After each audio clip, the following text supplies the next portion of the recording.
ምዕራፍ 2 እምበኣር ናይ ክርስቶስ ብምዃንኩም ኣተባቢዕኩም እንተደኣ ኮይኑ ብፍቕሩ ድማ ተጸናኒዕኩም እንተደኣ ኮይንኩም ምስ መንፈስ ቅዱስ እውን ሕብረት እንተደኣ ኣልይኩም ከምኡውን ለውሃትን ርህራህን እንተደኣ ኣልይኩም ሓንቲ ሓሳብ ብምሕሳብ ብሓንቲ ፍቕሪ ብምትእስሳር ብሓደ መንፈስ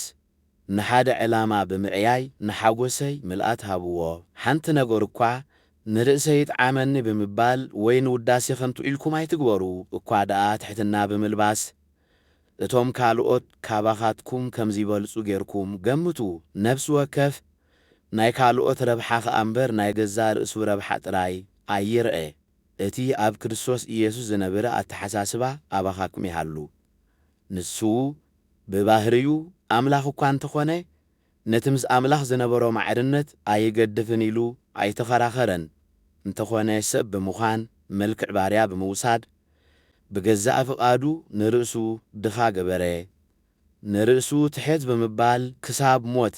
ጥረ እኳ ደኣ ክሳብ ኣብ መስቀል ምውማት ተኣዘዘ ስለዚ እውን ኣምላኽ ልዕሊ ኩሉ ልዕል ኣበሎ ልዕሊ ኩሉ ስም ዝኾነ ስም ከኣ ሃቦ ስለዚ ንኽብሪ ስም ኢየሱስ ኣብ ሰማይን ኣብ ምድርን ኣብ ትሕቲ ምድርን ዘሎ ኩሉ ፍጥረት ብብርኩ ኺንብርከኽ እዩ ንኽብሪ እግዚኣብሔር ኣቦ ኸኣ ኢየሱስ ክርስቶስ ጐይታ ከም ዝኾነ ደጋህዲ ኺእመን እዩ እምበኣር ክርስኣቱም ፍቁራተይ ከምቲ ኩሉ ሳዕ ዝተኣዘዝኩምዎ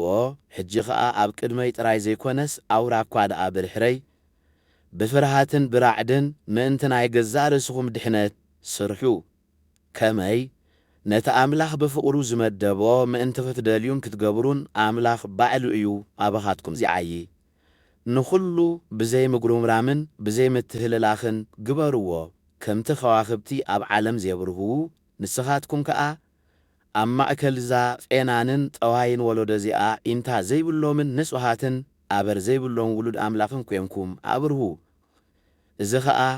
ነቲ ሕይወት ዝሂብ ቃል ኣጽኒዕኩም ብምሓዝ እዩ በታ ክርስቶስ ዝመጸላ መዓልቲ ኸኣ ብኸንቱ ስለ ዘይጐይኹን ስለ ዘይጸዓርኩን ክምካሕ እየ ኣብቲ ናይ እምነትኩም መስዋዕትን ኣገልግሎትን ደመይ ከፍስስ ሕጉስ እየ ተሳተፍቲ ሓጐሰይ ብምዃንኩም ከኣ ባህ ይብለኒሎ ንስኻትኩም እውን ተሓጐሱ ንኣይ ከኣ ተሳታፊ ሓጐስኩም ግበሩኒ ሃለዋትኩም ሰሚዐ ምእንቲ ባህ ኪብለኒ ንጢሞቴዎስ ቀልጢፈ ናባኻትኩም ክልእኮ ብጐይታና ኢየሱስ ተስፋ እገብር ኣለኹ ንጽቡቕኩም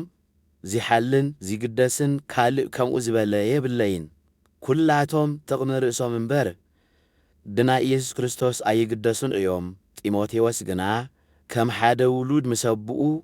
ንሳይ ኮይኑ ንወንጌል ብምግልጋል ብቕዓቱ ከም ዘርአየ ትፈልጡ ኢኹም እምበኣር ኩነታተይ ርእየ ንእኡ ብቕልጡፍ ክሰደልኩም ተስፋ እገብር ኣለኹ ኣነ ባዕለይ እውን ድሕሪ ቁሩብ ግዜ ፍመጽእ ብጐይታ ተስፋ እገብር ኣለኹ ነቲ ሓወይ መታዓይተይ ወተሃደር ክርስቶስ ብምዃንካ ኣብጻየይ ብዘድልየኒ ኺድግፈኒ ዝለኣኽኩምዎ ኣፍሮዲጡ እውን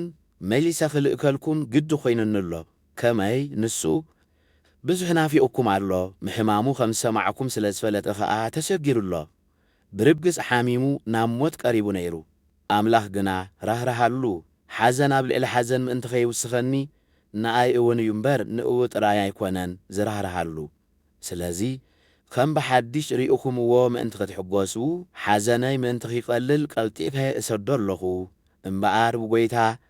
ብምሉእ ታሕጓስ ተቐበልዎ ነዞም ከምዚኣቶም ዘመሰሉ ሰባት ከኣ ኣኽብርዎም ከመይ ነቲ ኻባኻትኩም ዝጐደለኒ ኣገልግሎት ምእንቲ ኺምልእ ነብሱ ቐቢጹ